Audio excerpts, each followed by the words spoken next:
और कल भी हमारे सभी पत्रकार बंधुओं ने इसी बात में जोर दिया कि 25 वर्ष पूर्ण होने जा रहे हैं। हम दहलीज पर खड़े हैं और 9 नवंबर राज्य स्थापना दिवस है। लेकिन ये भी सच है कि जो शहीदों के सपने थे, जो राज्य आंदोलनकारियों का जो संघर्ष था,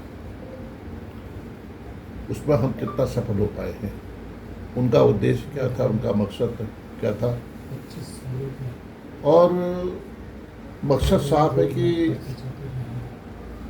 बुनियादी सुविधाएं, रोजगार, पलायन को रोकना और बुनियादी जो क्षेत्रीय असंतुलन है और जो पहाड़ी राज्यों में जिस तरह उम्मीद की जा सकती थी, वो उम्मीदें आज धरातल पर दिखाई नहीं दे रही हैं। पहली सरकार बनी श्रद्धेय नारायण दत्त तिवारी जी मुख्यमंत्री बने, उनके दौर में विकास की एक नई लकीर खींची गई, विकास के नए आयाम स्थापित किए गए और चहुमुखी विकास, समग्र विकास को परिभाषित करने का काम श्रद्धेय नारायण दत्त तिवारी जी ने किया। सड़कों का जाल बुना और स्वास्थ्य सेवाओं पर विशेष जोर दिया, शिक्षा के क्षेत्र में काम किया और जो अवस्थापना के कार्य हैं उसको प्रमुखता से धरातल पर उतारने का काम कांग्रेस की सरकार ने, पहली निर्वाचित सरकार ने किया। और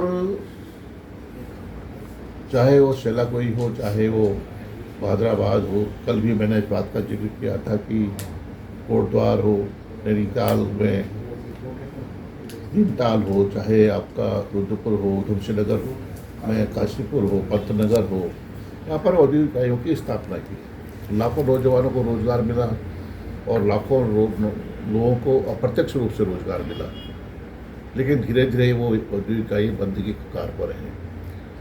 लेखा जोखा भारतीय जनता पार्टी का क्या लेखा जोखा है? 15 साल भारतीय जनता पार्टी की सरकार इस प्रदेश में काबिज हुई है। 2007 से 2012 और 2017 से 2025 लगभग 13 वर्ष का जो कार्यकाल रहा है, इनकी उपलब्धियां क्या है? आज चर्चा हो रही है, कल भी चर्चा हुई थी, यूसीसी पर चर्चा होती है, नकल विरोधी कानून पर चर्चा होती है, या इनका और चर्चा होती सशक्त भू कानून पर। ये इनकी उपलब्धियां हैं। तो मैं पूछना चाहता हूँ इस सरकार से, यूसीसी से, ये स्टेट का मैटर नहीं था, नेशनल मैटर है, और यूसीसी से किनको लाभ मिला? जो यहाँ की हमारी जनजाति है, क्या उसको उस दायरे से बाहर निकालने की वजह क्या थी? कानून तो सबके लिए बराबर होना चाहिए। आपने सशक्त भू कानून की बात कर रहे हैं, एक प्रदेश में 2 कानून, उधमसिंह नगर और हरिद्वार के लिए कानून और 11 जनपदों के लिए अलग कानून। तो ये परिभाषित करता है कि भारतीय जनता पार्टी सरकार की कथनी और करनी में बहुत बड़ा फर्क रहा है और इससे इनकी जो उपलब्धियाँ शून्य है।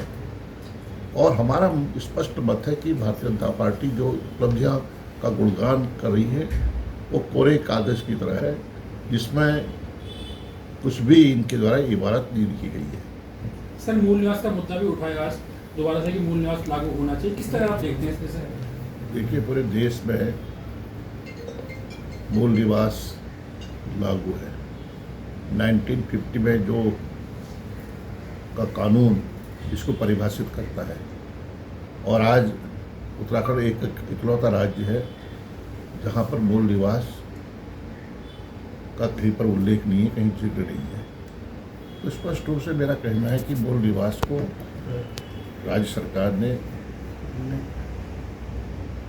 तय करना चाहिए और इसमें सरकार को श्वेत पत्र जारी करना चाहिए और बताना चाहिए कि मूल निवास की असली परिभाषा क्या है, कब से शुरू हुई। 1950 में मूल निवास, जहाँ जो व्यक्ति 1950 में रहा है तब से मूल निवास लागू होना चाहिए। सर गैरसैंण राजधानी की मांग भी आज जोर हो गई, कई सारे विधायक उन्होंने कहा, आप किस तरह देखते हैं सर? गैरसैंण की स्थापना किसने की? हमने तो जब पहली गवर्नमेंट बनी 2012 में, तो हमने वहाँ पर टेंट में सत्र का शुभारंभ किया, टेंट में। और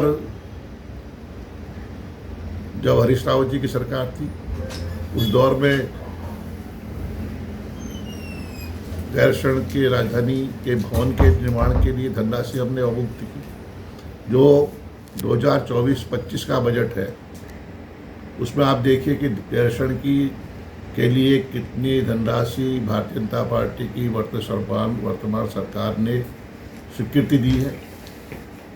जो कहते थे कि ग्रीष्मकालीन राजधानी बनाएंगे, जो कहते थे कि 25,000 करोड़ रुपया गैरसैंण में खर्च करेंगे, तो गैरसैंण भारतीय जनता पार्टी सरकार के लिए गैर हो गया है।